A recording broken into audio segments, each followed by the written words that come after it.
kalau saya pribadi, pandangan saya pribadi ini Siap. sangat memungkinkan. Siap. Dan ini yang harus kita bantu, dorong lebih serius. Karena beberapa kota kabupaten di sekitar ring 1 industri di Jawa Timur ini sudah ada beberapa yang sudah melaksanakan itu. Nah, ini menjadi optimisme kami di DPRD untuk mendorong penyerapan tenaga lokal di daerah, setidaknya minimal atau 5% sampai 10% itu pekerja yang ber-KTP Kabupaten Pasuruan. Yang ber-KTP syaratnya itu ya Bang ya. Baik. Kabupaten Pasuruan ini, jangankan yang di level untuk karyawan produksi, di level manajerial, manajer HRD yang asli Kabupaten Pasuruan, jumlahnya nggak banyak. Betul. Dan kebanyakan diisi oleh orang-orang luar. Sampai saat ini pun teman-teman yang tergabung di organisasi kami di HR Club Pasuruan, ada yang Surabaya, Sidoarjo, Malang, gitu Pasuruan sendiri sedikit.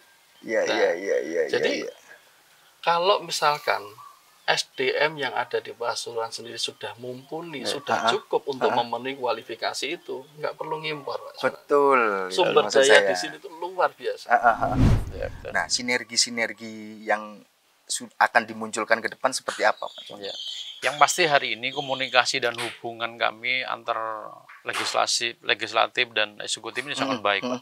Dan kami juga ada beberapa ruang diskusi untuk melakukan hal-hal terkait dengan salah satunya mendorong adanya perda ini, dan insya Allah dari diskusi ini kita dapat menyimpulkan beberapa saran serta masukan ini yang nanti akan menyempurnakan diskusi kami dalam rangka kami di DPRD akan mendorong perda penyerapan tenaga kerja lokal ini.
Assalamualaikum warahmatullahi wabarakatuh. Salam sejahtera bagi kita semua. Salam, Om Swastiastu, Namo Buddhaya, salam kebajikan.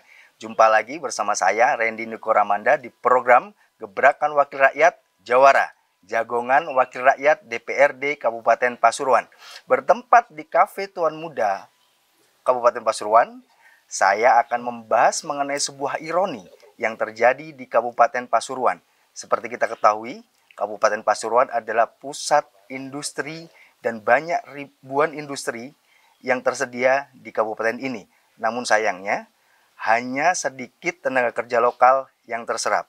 Sudah bersama saya saat ini ada Wakil Ketua DPRD Kabupaten Pasuruan, Bapak Muhammad Saini, dan Ketua HR Club Kabupaten Pasuruan, Bapak Wahyu Budi Priyanto.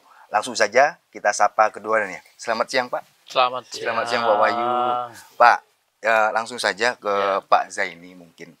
Mengenai ironi ini, bagaimana sih DPRD Kabupaten Pasuruan melihatnya, Pak?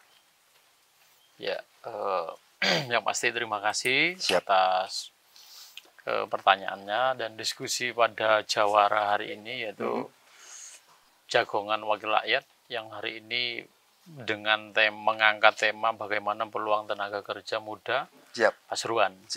Nah, dinamika yang ada hari ini di tengah-tengah perkembangan industri, khususnya industri di Kabupaten Pasuruan dalam rangka menyerap tenaga kerja, khususnya yang tenaga kerja yang muda. Ini menjadi PR besar tentunya bagi kami di DPRD Kabupaten Pasuruan beserta pemerintah daerah. Bagaimana juga ke depan, bagaimana menyusun terkait dengan aturan-aturan yang ada di Kabupaten Pasuruan, sehingga nanti bisa membantu dalam rangka penyerapan tenaga kerja lokal. Ini yang menjadi PR kami ke depan, Pak. Makanya hari ini, diskusi hari ini dalam rangka mencari solusi bersama beserta stakeholder yang hari ini hadir, Ketua HRD langsung dalam rangka itu. Ini menjadi PR kami bersama, Pak, dalam rangka menyerap tenaga lokal muda Kabupaten Pasuruan. Dengan harapan ke depan, angka-angka pengangguran di Kabupaten Pasuruan ini lebih kita tekan, sehingga nanti perekonomian khususnya di Kabupaten Pasuruan bisa lebih baik. Itu yang menjadi harapan kami ke depan. Siap. Tentunya pihak legislatif sudah punya catatan-catatan itu dan akan diwujudkan. Nah, mungkin peran dan dukungan nyata DPRD dalam mendorong peningkatan kualitas angkatan muda ini seperti apa? Salah satunya adalah kita nanti ke depan kita akan serius mendorong kebijakan pemerintah yang perspektifnya bagi tenaga kerja muda dengan memastikan kebijakan-kebijakan yang diambil lebih efektif dan efisien. Itu dalam rangka fungsi pengawasan kami di DPRD. Yang kedua adalah terkait dengan budgeting. Politik anggaran kami, Pak. Setidaknya kami nanti akan juga fokus kepada tidak hanya memberikan pelatihan, workshop yang sesuai dengan kebutuhan di lapangan. Link and match-nya dapat. Jadi fungsi budgeting kami di DPRD ini yang terus akan kita dorong dan akan kita kawal ke depan. Yang selanjutnya adalah sesuai fungsi kami di fungsi legislasi, Bapak-bapak, terkait dengan penyusunan perda yang orientasinya adalah pada peningkatan kualitas angkatan kerja muda yang ini menjadi tantangan dan PR terbesar di Kabupaten Pasuruan. Ini menjadi fungsi legislasi kami yang melekat ini nanti, dan juga akan kita dorong bagaimana perda ini muncul. Sekaligus yang keempat adalah bekerja sama dengan seluruh stakeholder, baik itu pemerintah, dinas terkait, dan juga perusahaan, lembaga swadaya masyarakat, dan juga dalam rangka meningkatkan kualitas angkatan kerja muda di Kabupaten Pasuruan. Itu yang menjadi peran dan fungsi kami ke depan, Pak. Baik. Kalau bicara antara legislasi tentu nggak bisa diindahkan adanya eksekutif. Nah, sinergi-sinergi yang akan dimunculkan ke depan seperti apa, Pak? Yang pasti hari ini komunikasi dan hubungan kami antar legislatif dan eksekutif ini sangat baik, Pak.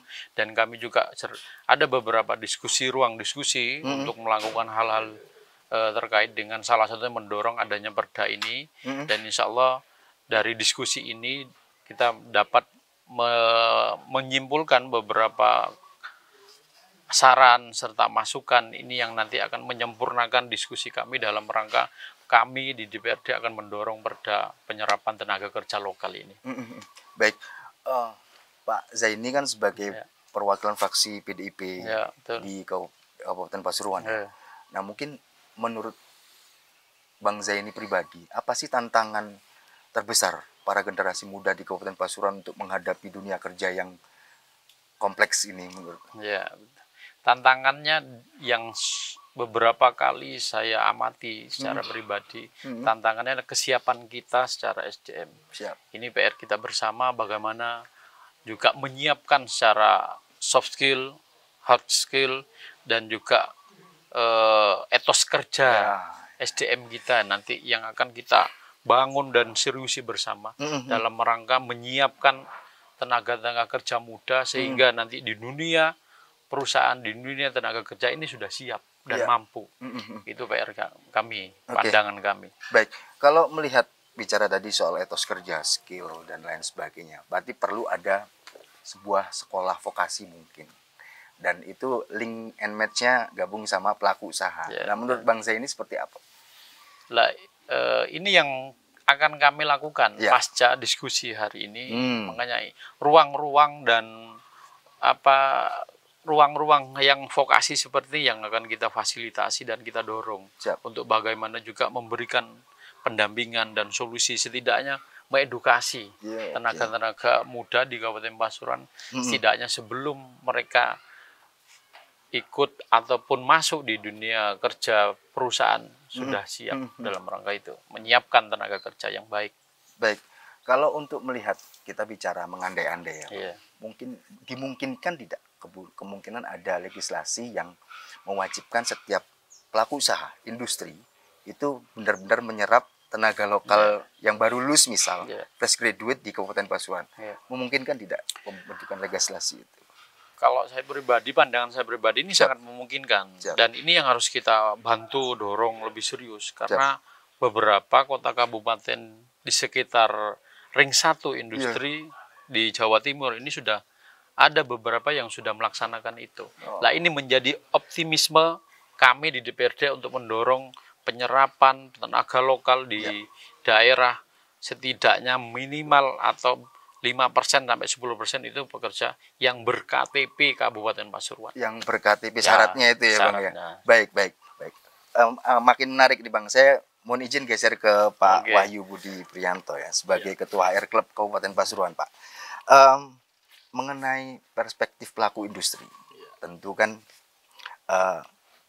kita tahu bahwa mereka punya spesifikasi tertentu untuk penyerapan tenaga kerja ini. Mungkin potensi-potensi tenaga muda yang seperti apa sih yang dicari sebuah perusahaan bisa, misalnya? Ya, terima kasih. Jadi tidak lebih dan tidak kurang seperti yang disampaikan sama Pak Zaini tadi. Siap. Bahwa pada prinsipnya pemenuhan atas hard skill, soft skill, dan juga etos kerja. Oke. Ya, kalau dengan bahasa simpelnya itu ya etos kerja, ya entos kerja. Entos kerja gitu. Bahasa simpelnya begitu. Menarik. Karena pada prinsipnya angkatan kerja di Kabupaten Pasuruan sangat besar. Sangat besar. Ada berapa SMK yang ada di Kabupaten Pasuruan. Oke. Nah, belum lagi ditunjang dengan hal-hal yang lain seperti universitas perguruan tinggi juga ada di Kabupaten Pasuruan. Nah, di sini kalau kita melihat satu hal yang paling menonjol selama ini yang sering kali dikeluhkan sama teman-teman ngapunten.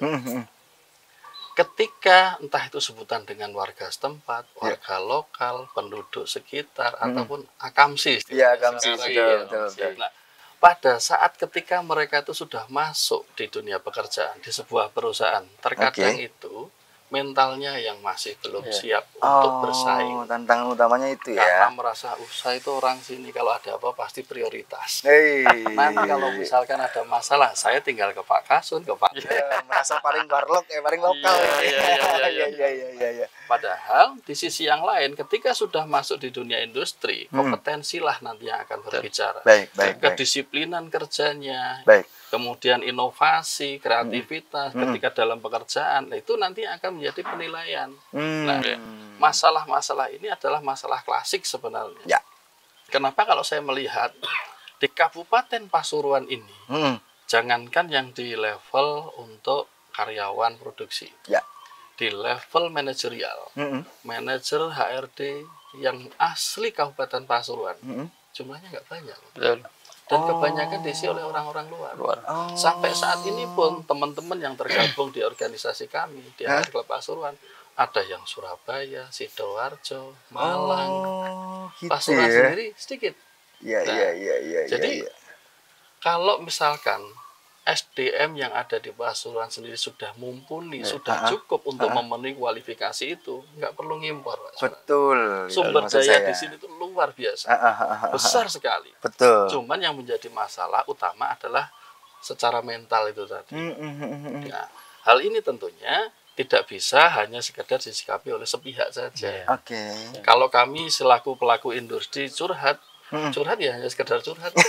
Tindak lanjutnya seperti apa kita nggak tahu. Iya. Ini secara dasarnya. Oke. Kalau menurut Bang Wahyu ya, apakah perlu perusahaan-perusahaan di Pasuruan ini bersinergi dengan sekolah vokasi untuk bisa mendapat spesifikasi yang sesuai dengan yang dicari? Dan apakah itu efektif menurut Bang Wahyu? Kalau menurut saya itu sangat perlu. Karena kalau kita berbicara tentang gap dunia industri dengan dunia pendidikan, itu dari dulu sudah jadi masalah. Oh. Program link and match ini sudah belasan puluhan tahun yang lalu sudah dicanangkan. Baik. Tetapi pelaksanaan sampai sekarang kok nggak match gitu Oh. loh. Masalahnya di situ. Problemnya di mana kira-kira menurut Bang Wahyu, problemnya di mana nih? Kalau saya berpikir gini. Siap. Pertama, ada beberapa apa istilahnya ya, tumpang tindih ya. Tumpang tindih regulasi. Antara Dinas Pendidikan, katakanlah Kementerian Pendidikan, kemudian di perindustrian, itu sudah beda lagi.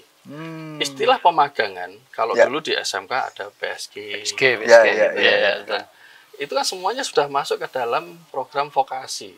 Nah, coba kalau ini kita satukan menjadi satu pandangan yang sama, kemudian dilaksanakan bersama, saya yakin perusahaan juga akan mendapatkan banyak keuntungan. Karena karyawan yang direkrut itu adalah karyawan yang benar-benar sudah memahami tentang pekerjaan dan siap pakai. Nah, fungsinya dari vokasi kan seperti itu. Nah, kalau selama ini sehebat apapun alumni, entah itu dari SMK, dari kampus ternama, ketika masuk pekerjaan adaptasinya masih lama. Tidak ada yang benar-benar kita bisa langsung pakai, siap pakai besok start seminggu adaptasi selesai, enggak. Bahkan masih harus berbulan-bulan. Nah, ini kan juga menjadikan sebuah pertimbangan bagi kami di pelaku industri. Baik, kalau Bapak melihat tadi kan ada miss di Dinas Pendidikan dan lain sebagainya. Kalau sebagai pelaku usaha, melihatnya lulusan-lulusan SMK di Kabupaten Pasuruan ini seperti apa sih? Kalaupun ada yang perlu ditingkatkan, apa yang perlu ditingkatkan? Kalau lulusan dari SMK yang ada di Pasuruan ini secara garis besar bagus. Secara garis besar bagus. Banyak yang berprestasi bahkan di tingkat internasional ya. SMK di Kabupaten Pasuruan. Cuman ini tadi potensi-potensi yang ada ini harus dipetakan. Kemudian peluang-peluang yang ada di industri juga harus dipetakan. Jangan sampai seseorang dengan keahlian A ternyata harus kelari ke bidang B yang memang bukan menjadi keahliannya. Karena nanti kalau tidak sesuai dengan keahliannya akan kelihatan tidak bagus. Ini menjadi tugas bersama kalau menurut saya. Yang pertama, dari dunia pendidikan itu dilakukan pemetaan secara potensi, kemudian dari dunia perindustrian itu juga dilakukan pemetaan secara kebutuhan. Karena setiap perusahaan pasti sudah melakukan perencanaan kebutuhan SDM di tahun yang akan datang. Berapa jumlah karyawan yang pensiun, berapa karyawan yang habis kontrak kerjanya, dan lain sebagainya. Nah, kalau misalkan itu data-data dijadikan satu, kemudian ya istilah link and match itu baru tadi, ketemu itu angkanya itu. Ketemu. Kebutuhan tentang istilahnya kebutuhan tentang operator las yang ada di Kabupaten Pasuruan dari perusahaan ABCD itu sekian. Lah, ini pakai yang model las seperti apa? Nah, itu disesuaikan. Kebutuhan tentang tenaga jahit. Apakah ini jahit konveksi ataukah ini jahit yang lainnya? Nah, itu dibutuhkan berapa? Kemudian kita data itu kita matchkan. Nah, ketika itu terjadi, saya yakin serapan untuk industri hasil dari output yang dilatih di Pasuruan bisa maksimal. Oh, begitu ya Pak ya. Kalau tadi kan sudah ada link and match-nya, data semua sudah terpenuhi. Perlu tidak kemudian mereka nggak mungkin langsung masuk, magang dulu deh untuk bisa memenuhi, belajar dulu, mengetahui las yang apa yang perlu nggak itu Pak dilakukan? Menurut saya juga perlu. Karena itu juga akan menjadi sebuah nilai plus bagi kedua belah pihak. Baik. Yang pertama, bagi perusahaan, ketika karyawan atau calon karyawan tersebut melakukan pemagangan lebih dulu, proses adaptasinya itu dilakukan pada saat pemagangan. Sehingga ketika ditarik menjadi karyawan, itu sudah siap pakai. Terus yang kedua, keuntungan dari para pemagang atau para calon tenaga kerja ketika melakukan pemagangan itu masih banyak sekali toleransi. Jadi dia sambil belajar, sambil istilahnya belajar sambil kerja. Dengan suasana yang seolah-olah memang sudah bekerja beneran, tetapi dalam konteks belajar. Itu nanti akan ada penyesuaian-penyesuaian sehingga pada saat yang titik temu itu tadi, semuanya akan berjalan dengan mulus. Oh gitu. Baik, sebagai ketua klub HR, perlu nggak atau ada wujud konkret nggak dari Pak Wahyu ke pelaku usaha supaya benar-benar merekrut tenaga lokal dan sesuai spesifikasi? Perlu nggak itu Bang? Kalau bagi kami itu juga perlu. Karena kalau kita menciptakan sebuah program itu tidak boleh setengah jalan. Artinya kalau kita pakai program, anggaplah program TIUan, mulai dari pemetaan, pelatihan, sekaligus harus dengan penempatan. Sehingga kalau upaya-upaya yang kita lakukan oleh anggota HR Club ya, perusahaan-perusahaan anggota HR Club ini kita sudah terjun ke lapangan. Kita sudah bekerja sama dengan SMK yang ada di wilayah Kabupaten Pasuruan. Entah itu sebagai pemateri, entah sebagai tempat pemagangan dan lain sebagainya. Untuk pelatihan dan sebagainya kita siap. Artinya sebenarnya ini kita hanya membutuhkan dukungan yang konkret dari berbagai pihak. Agar program yang sudah dijalankan ini itu bisa dilakukan secara jamak dan dipayungi oleh hukum. Legal ya. Artinya ada perlu dorongan dari pihak legislatif tentunya untuk membuat payung hukum. Tadi kita sempat berdiskusi soal calon pekerja difabel tadi. Nah, itu kan sudah ada payung hukumnya. Menurut Bang Wahyu seperti apa tuh? Implementasinya saat ini ya maksudnya. Kalau saat ini yang perlu kita lakukan adalah sosialisasi tentang peraturan atau sudah yang sudah menjadi kewajiban bagi perusahaan yang sudah ada undang-undangnya. Nah, masih banyak sekali kalau menurut saya pemahaman di lapangan ini berseberangan dengan apa yang seharusnya. Jadi banyak sekali teman-teman di perusahaan itu yang masih berpikir bahwa kaum disabilitas yang dimaksud itu adalah cacat bawaan lahir. Padahal yang dimaksud bukan hanya sekedar cacat bawaan lahir, tetapi mungkin karena cacat karena kecelakaan atau peristiwa tertentu yang akhirnya mungkin kehilangan anggota tubuh atau kehilangan beberapa fungsi dalam tubuhnya. Nah, ini sudah termasuk kategori disabilitas. Nah, kalau untuk perusahaan-perusahaan yang notabene pada teknologi, karyawan cuma 100, satu orang cukup ya. terpenuhi. Cukup ya sebenarnya. Kalau karyawan yang padat karya, mungkin jumlahnya 1000, berarti harus 10 orang. 2000, berarti 20 orang. Saya sarankan kalau menurut kami, ketika sosialisasi ini dilakukan, maka perusahaan tersebut akan melakukan pemetaan internal. Ketika sudah diketahui, oh ternyata yang masuk dalam kategori disabilitas di perusahaan kami ada sekian jumlah karyawan. Nah, itu dilaporkan ke dinas terkait.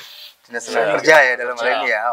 Ketika masih ada kekurangan, maka pemenuhannya seperti apa? Monggo nanti kita bicarakan bareng. Nah, kalau misalkan semua yang terkait ini nanti bekerja sama, pemetaan di Pasuruan ini disabilitas yang tunarungu sekian, tunawicara sekian, tunanetra sekian. Lah, mana yang sekiranya nanti akan cocok dengan dunia industri yang itu, bidang usaha yang dilakukan itu. Baik. Sehingga ketika nanti pelatihan itu dilakukan dan penempatannya pasti di industri itu. Nah, karena gini, kalau misalkan kami di industri, ketika mau menerima karyawan yang disabilitas, terkadang ada beberapa oknum itu yang masih berpikir yang normal aja susah. Nah, ini logis sekali, karena kita dikejar tuntutan target dan lain sebagainya. Tetapi ketika kesadaran itu sudah dimunculkan, ada beberapa nilai plus. Contohnya mungkin yang pernah saya sebutkan, teman-teman yang tunarungu. Ketika bekerja di tempat suasana yang bising, dia nggak akan terganggu. Dia akan tetap fokus kerja. Malah nggak sempat guyonan kanan kiri ya. Gibah nggak sempat itu Pak ya. Ini kan sebenarnya di luar komunitasnya. Ketika dia sudah dikasih instruksi kerja, kamu harus membuat ini, melipat ini, menata ini, udah dia akan fokus pada prinsip itu. Boleh seharusnya menguntungkan perusahaan sebetulnya. Karena tidak terganggu dengan hal-hal yang. Tapi itu sudah ada payung hukumnya kan, Pak? Sudah tinggal implementasinya aja. Jadi tinggal pengawasan dari Pak Zaini ya. Menarik nih Bang Zaini. Mohon izin Pak, saya langsung lempar ke Bang Zaini. Mungkin pengawasan mengenai calon-calon pekerja disabilitas dan penyerapannya seperti apa yang di DPRD Kabupaten Pasuruan ketahui. Baik, terima kasih.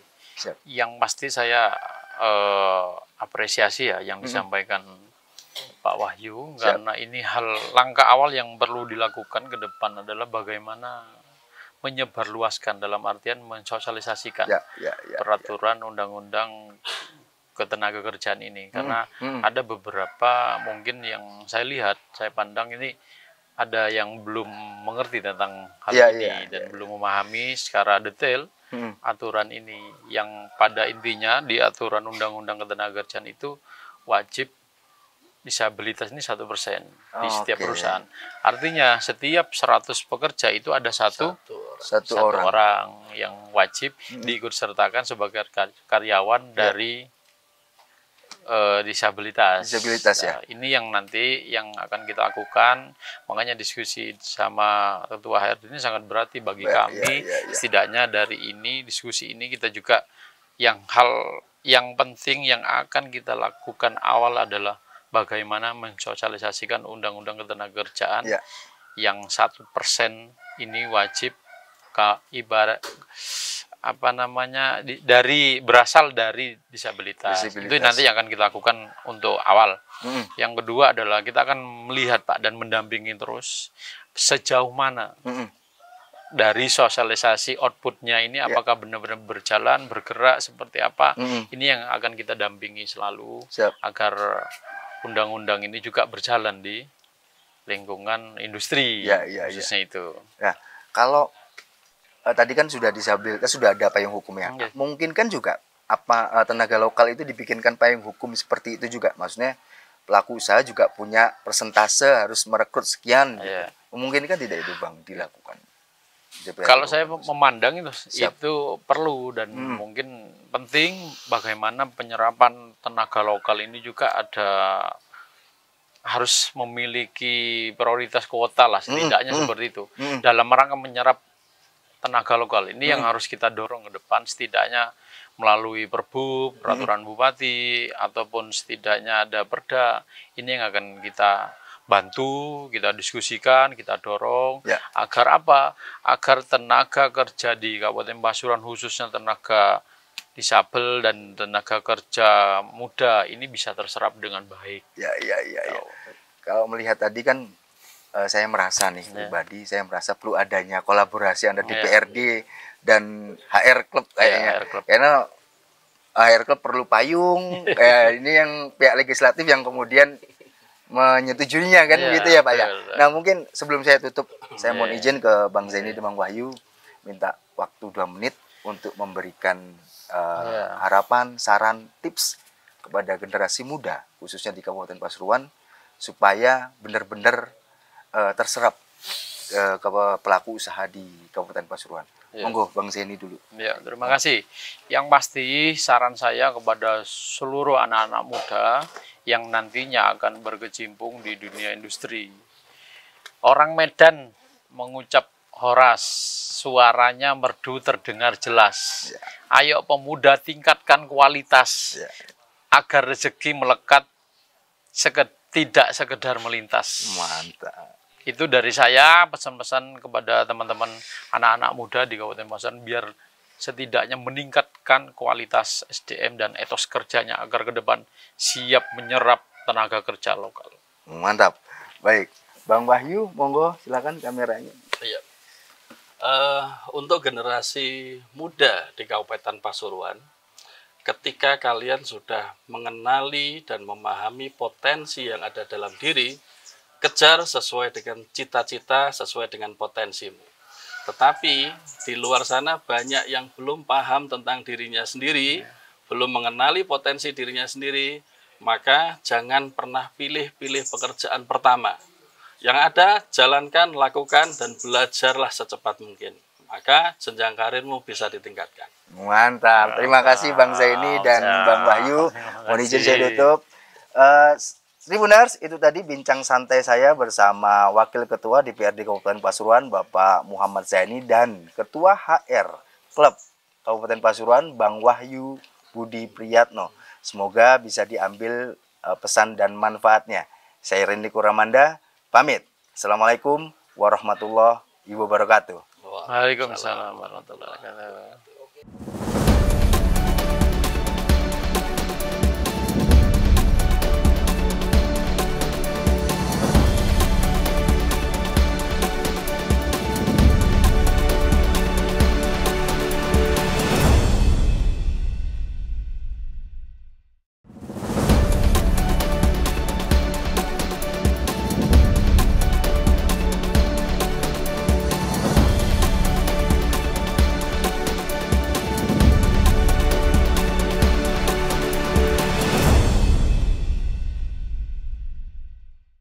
Download Tribun X sekarang. Menghadirkan lokal menjadi Indonesia.